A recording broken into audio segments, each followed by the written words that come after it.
Hello and welcome to the Emergency Services Times podcast, where you can hear the speakers who joined us on stage at the Emergency Services Show 2024. Climate change impacts, why wildfires are not just a fire problem.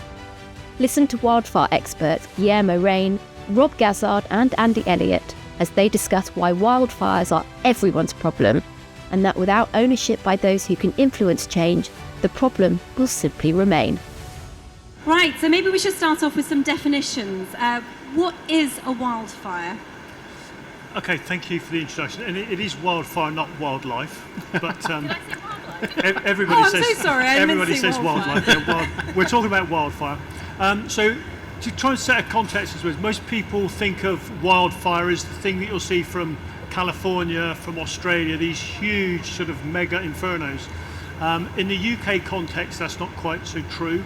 But we still have a large number of wildfires within the UK. And a wildfire, the definition, if you like, is any unwanted or uncontrolled vegetation fire that requires an act or a decision regarding suppression. So if vegetation is on fire and somebody needs to do something about it, even if it's just a square metre of roadside verge, technically that's a wildfire. The Fire and Rescue Service are looking at different definitions. So for example, if it's more than a hectare in size, or if it's a serious threat to life or property, and so on. There are a number of other small criteria. But the bottom line is, if it's vegetation on fire that shouldn't be on fire, that is a wildfire event. Rob, you were telling me earlier, though, that it's a natural phenomenon, been around for millions of years. So we tend to think of this as a recent phenomenon. But so tell us about the background. Yeah, so fire predates vegetation. So in essence, fire has been around about 450 million years. And our habitats that we work with now are actually very, very recent. Very, very recent. Just a few tens of millions of years old. So in essence, wildfire has been such a critical thing in actually deciding which species or habitats are going to survive those 10 major extinctions we've had over that period of time. So fire is kind of hardwired into the system. And that's a really important point, because we try to think of trying to extinguish all wildfires. Well, actually, maybe we're better off managing those wildfires, accepting those small wildfires that happen as winds, because in essence we can control them, and trying to mitigate the risk of larger wildfires from happening. And that's an important understanding, because once we get to that principle, it makes our life a lot easier when it comes to some of the decisions we've got to make moving forward. Guillermo, a few words from you? Yeah, so most people typically in the UK are used to learn about wildfires in buildings. So what I would like to mention is the three differences between a wildfire that is happening in vegetation and a fire in a building, what most of us are familiar with. So the three differences: the first one is there is no roof. So when we are in a wildfire, there is no roof, so the smoke and the heat that is carrying the smoke would not find a boundary, and it will continue rising and moving very far away. That is good if you are close to the fire, because you would not have a smoke layer coming down, as it is a hazard in a building. The second one is the fuels that are burning in a wildfire are very wet, typically. They can be very dry, but they can also be very wet, and you have the whole range of moistures, especially in the UK. From really wet, it ranges today, to very dry. We're in the middle of a heat wave in this summer. This doesn't happen in the building. In the building, everything is dry, and we don't worry about moisture. But in the forest, moisture of the fuel that is burning is very, very important, and it's a variable that it needs to be considered for good and for bad. And the third one is wind. In a wildfire, it is exposed to the wind. If that day there is no wind, there is no wind, and the plume will be vertical. But if there is wind, the flames and the plume will incline, and there would be a spread in the direction of the wind. And if the wind changes, the fire will be able to turn around and be heavily influenced by the wind. That doesn't happen in a building. So these are the three differences. So that's sort of setting the scene and understanding what a wildfire is. Are we seeing more of them, though, with climate change? How is that affecting things? So wildfires are episodic in nature. So sometimes we have peak fire seasons like 2010, 2011, from 18 to 22. But in between that, we have troughs. So it pretty much started raining in 2012 until about 2017. And that had an impact. But what that was doing was actually, that was growing the fuel. So in essence, these peaks and troughs, if they start getting closer together, more extreme, that's what climate change and the climate change risk assessment tells us, then we've got more of a challenge. We're going to probably have more fuel and therefore at risk of more severity and intensity. And that kind of episodic nature is what we have to study very, very closely. Those small wildfires are trends. They are critically important to understanding. And there are 3 reasons why those wildfires don't get any larger. Firstly, they run out of fuel. The area is too small to burn. Secondly, excellent fire suppression by the fire and rescue services or by land managers. Really, really important. The final aspect, though, is the condition of the fuel. And that's what climate change is going to change. Yes. And that means that lots of those, I think it's 30,000 ignitions on average per year, only 3% of those become large in size. Well, what happens if that becomes 4%? What does that do to our resilience? Does that mean we're more dependent on prevention and preparedness than ever before and better recovery? So that is the kind of journey we're on. Yeah. Gents. Can I just, sorry, go Sorry. on. No, I was just going to say, I think one of the trends we're seeing is that the numbers may not be increasing dramatically, but there's the scale and particularly the intensity, which is the length of the flame, the heat, the energy being released by the fire is the intensity, and to an extent then the severity as well. And the severity is the amount of fuel that's consumed. So climate change is changing that. We're seeing more intense, more severe, more significant wildfires, not necessarily more as a number. You just mentioned there, Rob, the climate change risk assessment. Just so we understand, just tell us what that's all about. So I don't know if one of your colleagues wants to speak or if you want to answer that. I'll be very brief. But Okay. Climate change risk assessment comes from the Climate Change Act. It's underpinned by legislation. It's undertaken by the Climate Change Committee, and it gives us basically an understanding of what the hazards are going to be in the future. Now, the difference between CCRA and the National Security Risk Assessment is the Security Risk Assessment is a very short-term thing, 2 to 5 years. Climate change risk assessment is much further. It's what foresters are comfortable with. It's 2080. It's looking to the end of the century. So it's a longer-term view of the hazards and threats that we are facing. And that's the critical thing about it.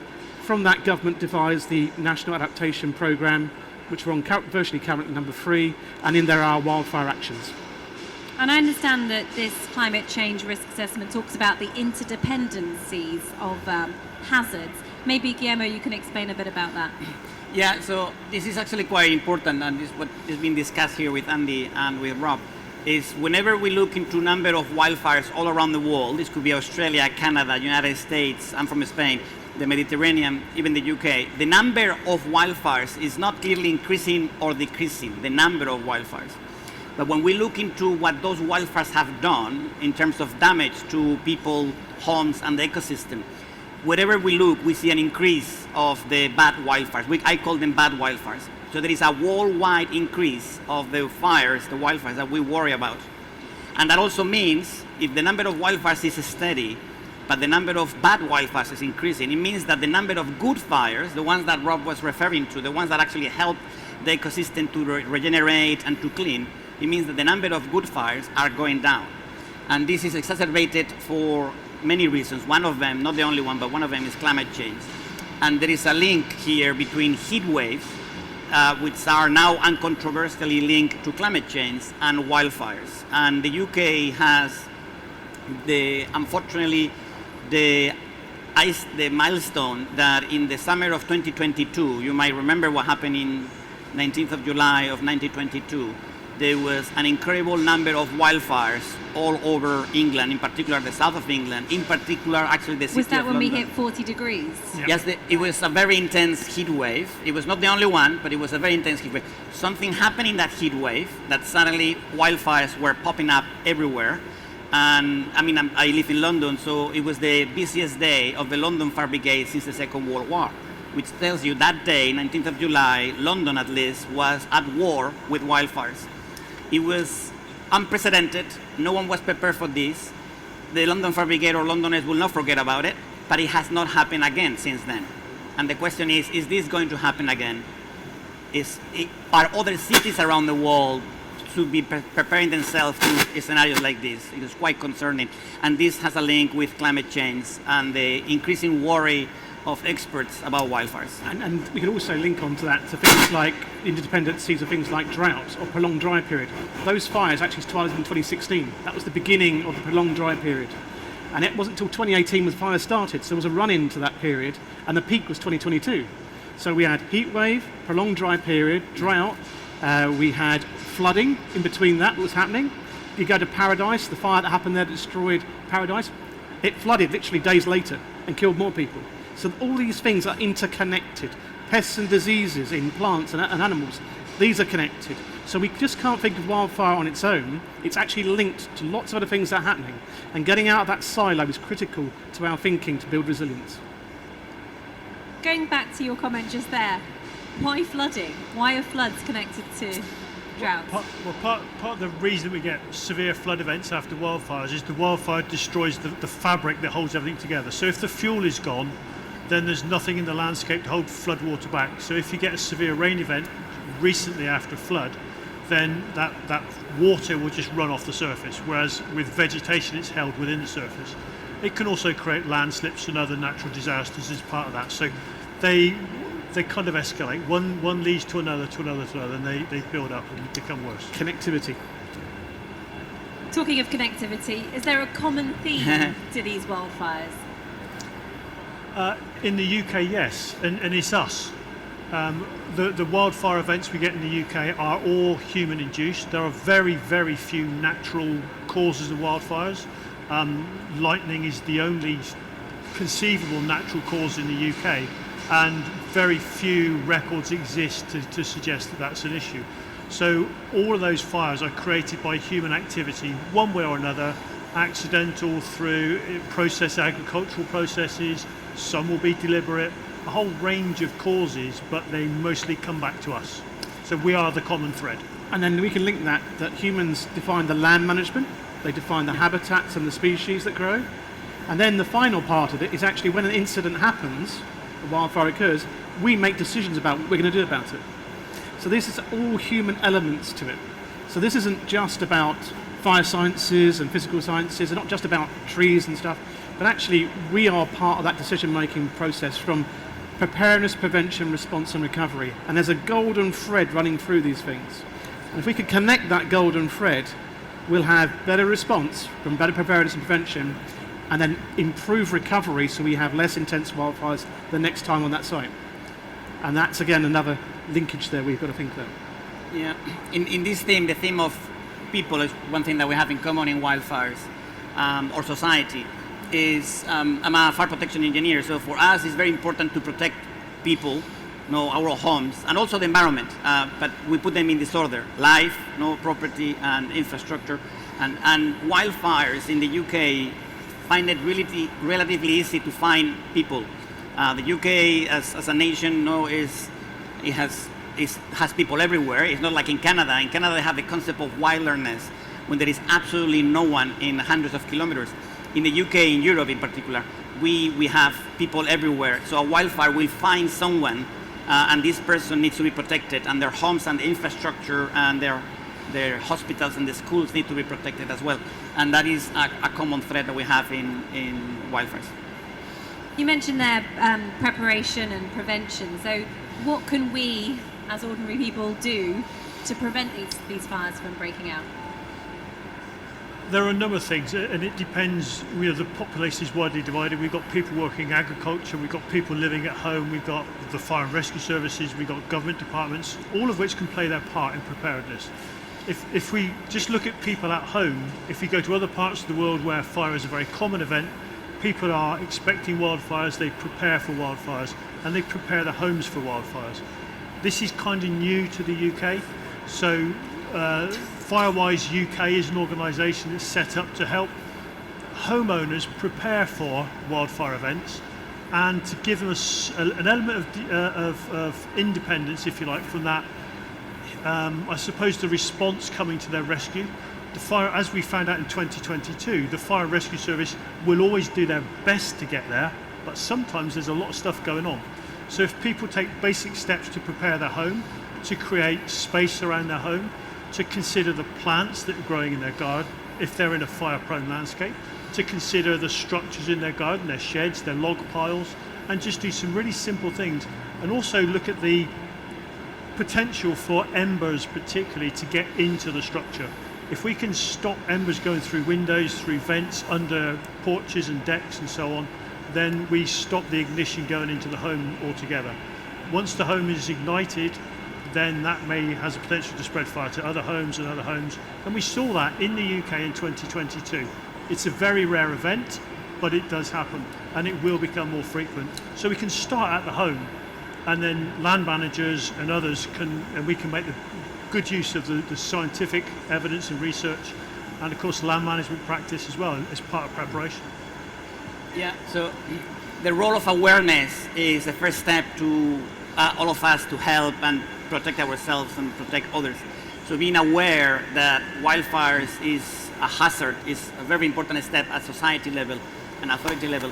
And one of the components of awareness is to learn from other nations that are dealing with wildfires. No, there is a lot of UK exchange with Canada, with Australia, and actually with the US, the Anglo-Saxon sphere.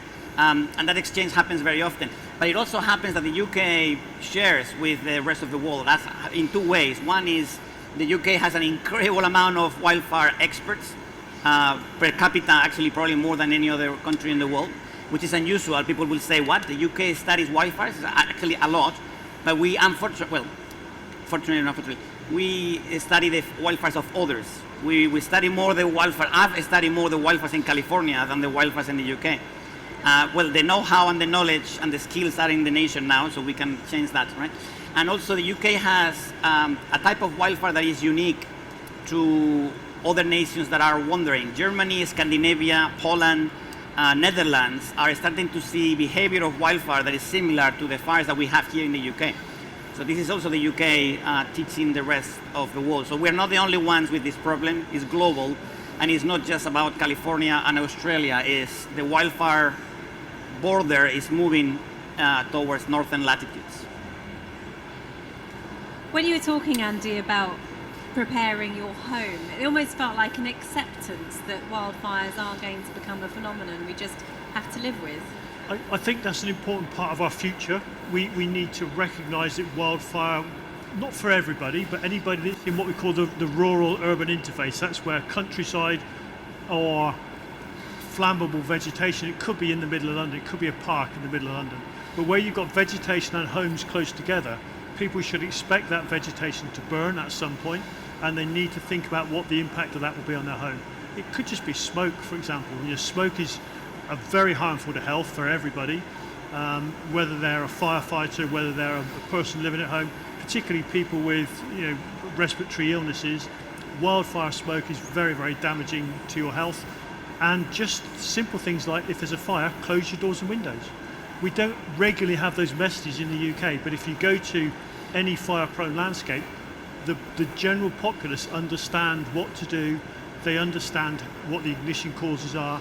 Some parts of the world, you're not allowed to mow your lawn after 11 o'clock in the morning because you will potentially start a fire. So there are things we just need to start to understand and accept as the norm. Okay, and let's talk about what we could do during or after a wildfire.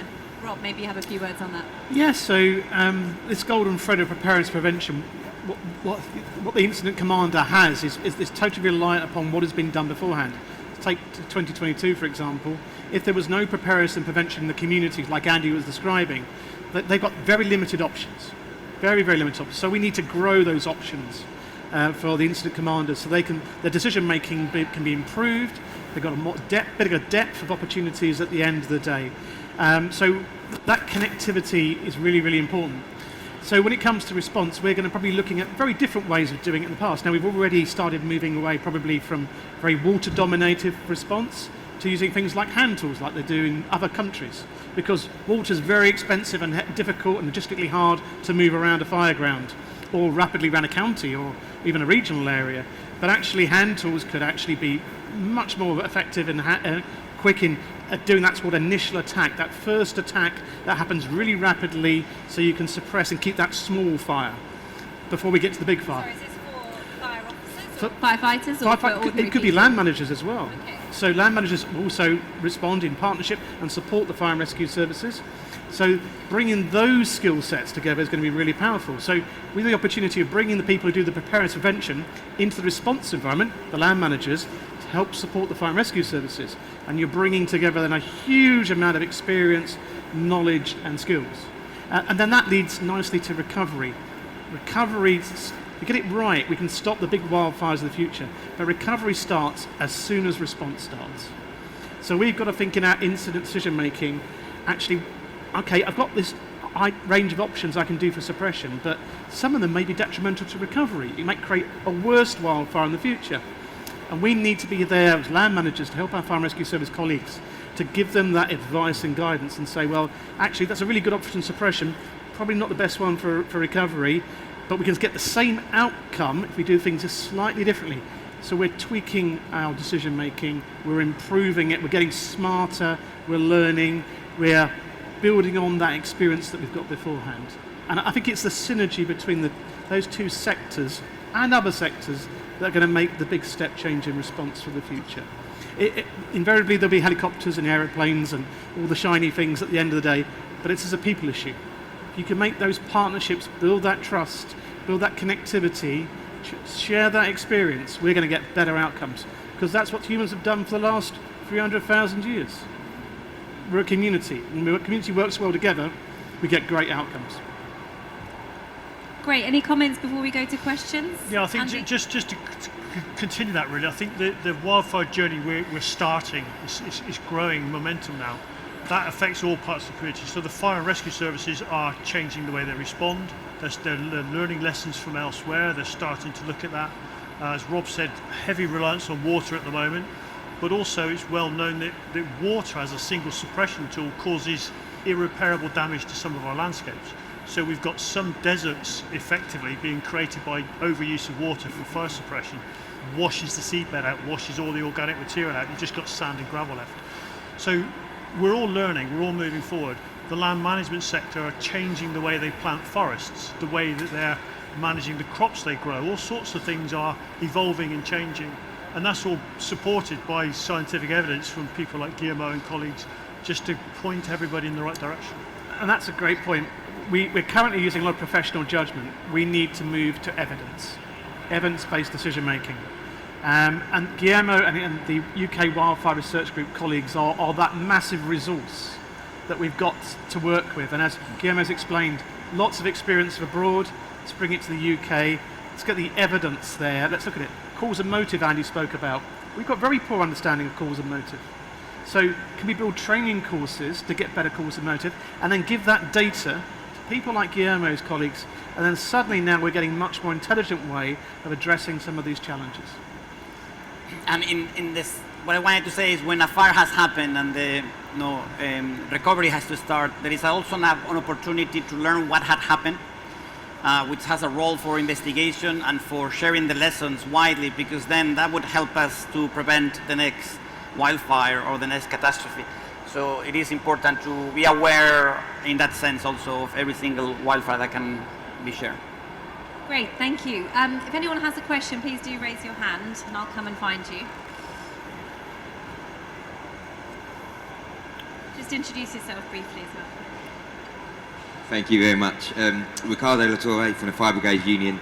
That was fascinating, really informative. Thank you. Thank you for that.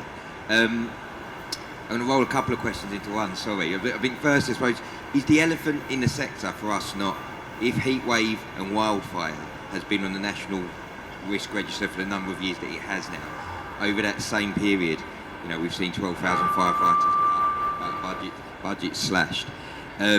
Are we playing at it by trying to provide these responses? We create about more options for incident commanders with the current resources. This has to come together with a demand for specific central government funding to properly prepare for this.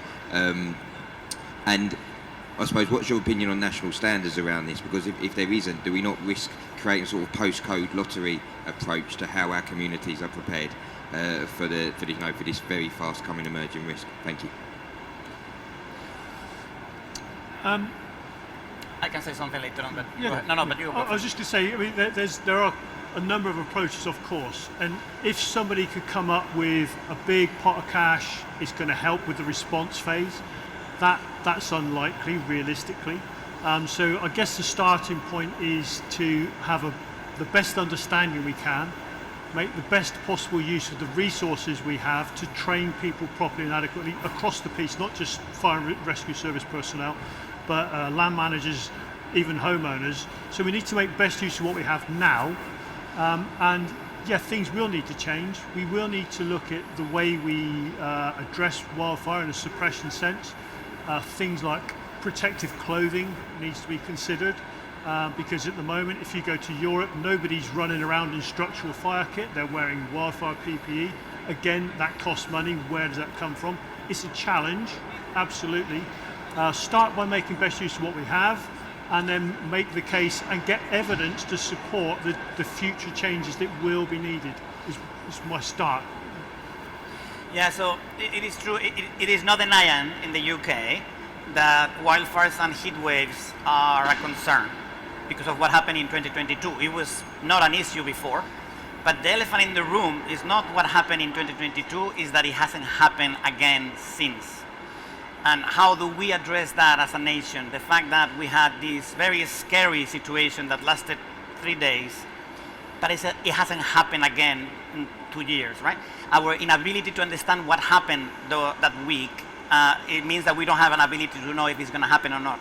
So how do you invest into preparing these incredible professionals out of the fire brigades for an event that some people might say it might not happen again, and some people say, I think it will happen again, right? So there is a need to understand what happened and if it might happen again, and that hopefully will address the authorities to open budgets for this.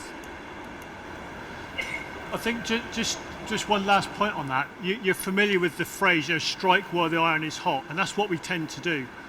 With wildfire, I think it's key. We need to strike while the iron is cold. It is that planning and preparation.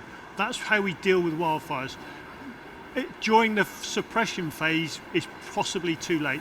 We've got to strike while the iron is cold, plan, prepare, and be ready for them. The challenge, as Guillermo has said, we're not doing it every year.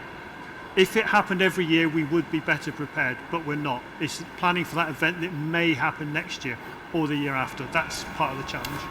And we kind of know from risk management cycles that front-loading preparedness and prevention gives us better returns on response by some margin. So is it, what's that front-loading look like? Well, it's partly land management, it's partly engaging with communities, it's partly training and upskilling ourselves. There's lots of different facets to that at the moment in time. The built environment, the natural environment, how do they come together? Because that's what we saw in 2022. Currently, that's a challenge for us. So that front loading is going to be critical if we're going to be resilient, for want of a better word. Thank you very much for your informative discussion. It was very helpful. My name is Mehdi from Coventry University. I have this question that if we focus on the preparedness stage, in your point of view, which stakeholder do you think that may have more impact? For example, do you think that is it government, people, or who else do you think that has more impact on the preparedness? And my second question is that, what do you think? Do you think that making rules regarding to the wildfire might helpful, or having some incentives like bringing insurance companies to the ground could be a solution? What do you think about using other stakeholders that have not been involved? Sorry, thank you so much. Good question. Okay. Thank you very much for the question. I think it's very difficult to say because each different part of the wildfire prevention issues or wildfire challenge, each stakeholder changes in its significance as you move around it. So for prevention or preparedness, I think they're all important. And I think that's the biggest challenge. You can't just say, because this person's wearing this uniform, they're super important today. Actually, it could be the community, those quiet voices, which actually are the critical bit, because if they make their communities resilient, actually we're going to need less resources to actually protect and defend them. The other factor is, like all engineered solutions, there is failure, points of failure. And that's a big challenge, because sometimes we think, well, we've done this work, that's going to be resilient, fine. We have to accept, particularly like you see in the States, Australia, and for Europe, Portugal just now, actually our best engineering solutions will fail. We need to know when that point of failure is, because we need to evacuate communities. And that evacuation doesn't just start with someone turning up with a uniform on and saying, you've got to go. Communities need to know that. That evacuation early could be the difference between life and death. So, yes, stakeholders vary as we transition through, depending on the subject, but I think at the end of the day, they're all equally important. And that, I say that because we have to bring them all together. If we don't bring them together collectively, and they all feel part of the solution to the problem, we aren't going to resolve the problem. Hopefully that answers part of your question. Cheers. Well, I think it's a great question. I definitely don't know the answer, but I know that the answer would depend on where we are. Even within the UK, different parts of the UK will see different strength in each of the stakeholders, right? So there is no one answer to all of them. But there is one stakeholder that is paramount in all this, is the community, is what Rob is saying. We saw this in the United States and in Australia, where the communities, there are liberal societies, the communities have more to do because the government would do less for them. Where we live, us, to be aware of the risk that our homes might have, means that we could do something about it. And one way that we have seen that actually works is through insurance company. If the insurance company is the one that assesses the hazards in our communities and involves wildfires, and they suddenly send a letter to us saying, your premium is going up because you are not maintaining the trees outside your region, then everybody will start paying attention and will immediately act into this hazard that is highlighted by the insurance companies. And that's just an example of how awareness can be brought into our community. Hi, Hugh Deeming. Hi. Hi. We're Twitter fans. I recently heard Professor Hayley Fowler from Newcastle University say that nobody in the UK has yet seen an extreme event that is possible within our current climate, let alone the climate change risk assessment for 2080. We're right on a threshold now of some really serious, bigger than 2022.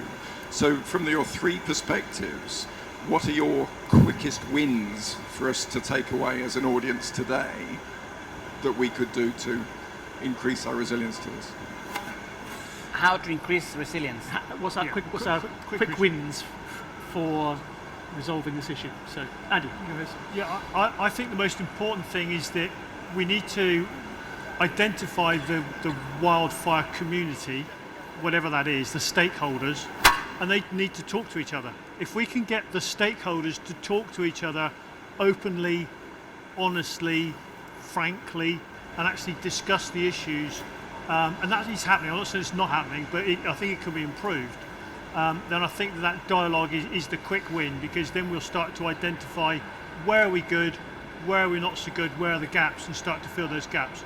So for me, it's about having an open conversation first and urgently, because I've been to events in Europe that could happen in the UK easily, and they've led to loss of life in significant numbers. And that could happen in the UK. We shouldn't be complacent. That's kind of around the corner. But we need to have that conversation first.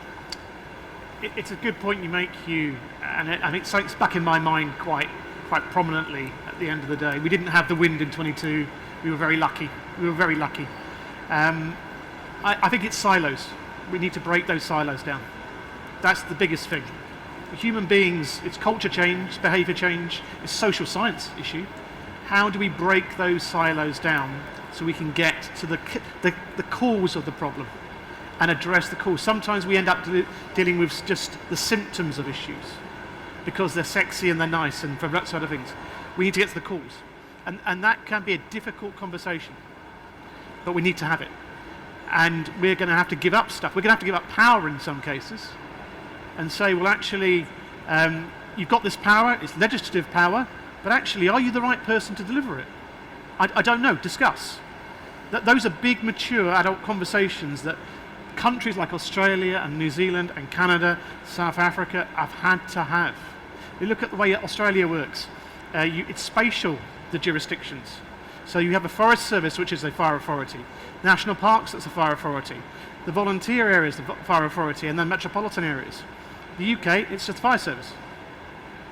Where's the land management experience coming into the fire service to help those colleagues? We want to support these guys. They're critical guys, girls. They do such an important job for us at the key moment we need them. But if we're not giving them the preparedness and prevention, the cards they play on the day are very limited. And I've been an incident commander, Andy is as well, other people are. You want more cards. You want to know what those cards are. You want to know that the community knows those cards as well, because they've been training with you, they've been educated. Everyone's going to work in a synergy, and we can get the best outcome. And Andy and I went to Matty to investigate what happened over there in 2018. And it's a humbling experience to see when it all goes wrong, badly. Humbling. And you learn that things like evacuation, everyone's involved in that. You learn about building management, everyone's involved in that. The land management, the forest, the trees and stuff, everyone's involved in that. The planning system, this, that, the other, it all comes together. And that's what we did, silos, they need to go. Yeah, so I'm delighted to be sharing the stage with them, they're very famous. So I want to recap. Andy has said that we have to have more conversations in answer to that great question. Rob is saying that we should break silos, and I 100% agree with them. I will add one more. I would like to find a cure to amnesia, to wildfire amnesia. It is surprising, I'm a fire engineer, so I'm used to this, but we have a fire, any fire, big one, and the whole nation is paying attention to this, authorities pay attention to this, but months afterwards, everybody has forgotten about this. And then is the typical professional telling the bad news. So you forgot about what happened in 2018. You forgot. You know, if we didn't have this amnesia as a society, it will make our jobs and the job of the professionals much easier. And the last point to that is the next generation. Yeah. We are getting a bit old, long in the tooth now. Some of us a bit wide in the belly. But it's the next generation that's going to be their problem. We've got to get them ready, match fit for this. And that is our duty. That's our responsibility. We've got some excellent young students coming through, excellent firefighters, excellent foresters. We need to get them match fit, because what's coming at them is going to be hard and much faster than we had. We had the time to breathe. They're not going to. And that's the next probably big thing. Hi, Craig Jackson, Shropshire Fire Service, Wildfire Lead. The thing I'm battling with at the moment in service is what you talk about, the amnesia, I think, and it's very difficult to get funds and search for funds to improve equipment and improve knowledge when it's something that doesn't happen often. One of the biggest risks I see in the fire service is the next time we unfortunately lose a firefighter, I believe will be due to a wildfire, because it's not something we're training on regularly enough.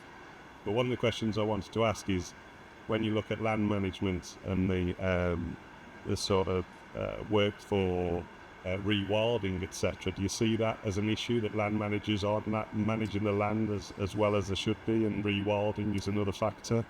So we've had a brilliant student called Fiona Thacker-Thompson, Newman, and she's been looking at this issue from a PhD, getting the evidence, because we all have our professional opinions, but we need to understand the evidence. That young people like that are going out and asking the difficult questions, and we need more of them to look at landscape scale resilience. It's going to be a theme that I'm going to be picking up over the next 2 or 3 years, and that is going to be so important, because in the past we've said, oh right, I've got this thing, and this part of land management, forestry, or rewilding, or this, that, the other. We are using professional judgment, or we're using other people's science from other countries. Our habitats and species are so unique. We need to get that evidence base so we can tell you exactly the information you need. And because each site is uniquely different, we can't just have one single prescription for everything. We need to be flexible, adaptable, and to reflect all those different tensions. Is it next to a housing estate or a care home? Is it underneath pylons? Is it adjacent to a fire station? These are all key questions we need to resolve. So issues like rewilding, re-wetting, grazing, they can be very, very emotive as well. So we've got to work, again, people, to work with these communities, these different stakeholders and groups, to understand what they're trying to do, their own objectives, and then give them the information through guidance, which is underpinned by evidence, empirical-based evidence, so we can inform them to make the right decisions. And those decisions will be different for each site. Dave Swallow, great guy, bringing people together in Hereford and Worcester and the local areas, building that trust, making those connections between firefighters, land managers and other members of the community resilience community. That's the first step. Get the conversation going. Let's use evidence to help direct people, and then let's keep that conversation going so we can get the right results. The wildfire management plan, so it's going to evolve, it's going to adapt, it's become a more important tool for us, as it is in Andalusia, as it is in America, everywhere else. That's going to be your primary tool to make the change that you need to build resilient communities and address these interesting subjects that come up. Is that a question? So, yeah. You're right to be concerned about some of the land management techniques, particularly some that are being considered at the moment, such as rewilding, but also rewilding could be an opportunity as well. So we do need to look at all those techniques, but also by bringing everybody together. Also, the fire rescue service should be involved in that conversation. If there's a big rewilding project that the fire rescue service is concerned about, they're a stakeholder. They should be involved in that, and trying to pick out. So, for example, if you're going to try and take the natural environment back to a point in time, what is that point in time? What's missing? We as people have removed species from the landscape. So if you want to just allow things to grow, where are those top herbivores, things like bison? Where are the carnivores to control those animals? Are we going to have parts of our countryside with bison roaming again, large native cattle breeds roaming around, lynx, wolves? Where do we stop? It's all part of that conversation. And to rewild a landscape, you can't just say we're going to put a fence around and leave it. That's not what rewilding is. It needs to be managed, and if it's managed correctly, it shouldn't be that much of an additional threat. But it needs to be considered, and as we said, the conversations need to happen. The stakeholders need to be part of that, and all of those decisions need to be evidence-based to ensure we get a good outcome for the biodiversity they're looking to enhance, as well as positive outcome for wildfire and land management. But I definitely agree with the call for evidence. Definitely, I do. But there is a caution here that we should not be waiting for a big fire to happen because of our rewildering project to gather the evidence to then tell the community that rewildering without taking into account fire safety is concerning. I am concerned because when I meet people who support rewildering, they never have thought of a fire. At least I've not met one yet that is aware of wildfires. The fact that natural environments when they are dry are flammable is uncontroversial in the planet. So I would love that the movement of rewildering moves forward, not forgetting that fire is a parameter in their ecosystems. And I think so. Comments if you want, Rob, and then we'll wrap up. Yeah. The concept of landscape scale wildfire resilience is going to become more important. You're going to have rewilding in that, you're going to have productive forestry, you're going to have agriculture, you're going to have grazing up livestock. We've got to understand how this landscape works together. Like Andy said, there's going to be changes and differences we're going to have to make. That's going to be a big part of our work, and that's going to involve all those stakeholders. The people in the community who are supporting or not supporting, some cases, we've got to find a way of doing it. So the landscape scale is a critical thing. We're moving just beyond the site. We're moving just beyond the little niche area within the site. It's the whole bigger picture. But we've got to keep it simple. Where there's gaps in evidence, we've got to be brave and move forwards, because we can't wait in some cases. This is the balance we've got to get. Foresters balance 8 things in their working day: soils, water, carbon, pests and diseases, heritage, landscape, before we even get to doing the forestry, then knocking the trees over. So we've got to be respectful of the fact people have got to balance lots of different other challenges, and wildfire is just one component of that.